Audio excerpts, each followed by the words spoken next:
আমাদের আইনগুলা, obsolete আইনগুলা, criminal procedure code আমরা বিচার করতে হিমশিম খেয়ে যাচ্ছি। এর 40 ভাগের উপরে কিন্তু বর্তমান প্রচলিত ইয়েতে এটা প্রযোজ্য না। আমরা কোনো মতেই তাল মিলিয়ে পারছি না। এই আইনটাকে একেবারে স্ক্র্যাপ করতে হবে। এই ধরনের সবগুলো আইনই একেবারে স্ক্র্যাপ করতে হবে।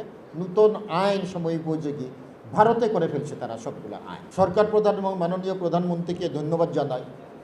কিছুদিন আগে 2টা বক্তৃতায় উনি বলছেন এই 3 বিভাগের কারো বেশি কারো উপর প্রাধান্য না করে পরিপূরক হিসাবে করার জন্য। এটা হলো আমাদের স্কিম। আমি তো সবসময় বলে আসছি এইটাই হওয়া উচিত। আমাদের যে সংবিধানের বঙ্গবন্ধু যে সংবিধান দিয়ে দিয়েছেন, এখানে আইনের শাসন, জুডিশিয়াল রিভিউর ক্ষমতা দিয়ে দিয়েছেন, ফান্ডামেন্টাল রাইটস দিয়ে দিয়েছেন। জুডিশিয়াল রিভিউর ক্ষমতা একমাত্র সুপ্রিম কোর্টকে দেওয়া হয়েছে। এখন যদি আমরা একটা আইনের সঙ্গে আরেকটা আইনের পরিপন্থী পাই, যেটা আর্টিকেল 7 যেটা বলছে, এটা কে ডিক্লেয়ার করবে? স্বাভাবিকভাবে কোর্ট করবে, কারণ জুডিশিয়াল রিভিউর ক্ষমতা দিয়েছে কোর্টকে।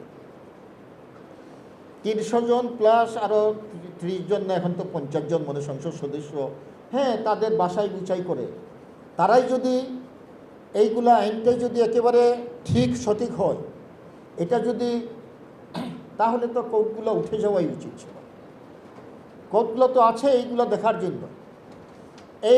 এইগুলা সংবিধানেই ক্ষমতা দিয়েছে যে বিচার বিভাগ এটা দেখবে। আমরা সংবিধানকে শ্রদ্ধা করি, তাহলে সংবিধানকে সমুন্নত রাখার জন্য কোর্ট দেখে সুপ্রিম কোর্ট পিছপা হবে না, এটা করবে।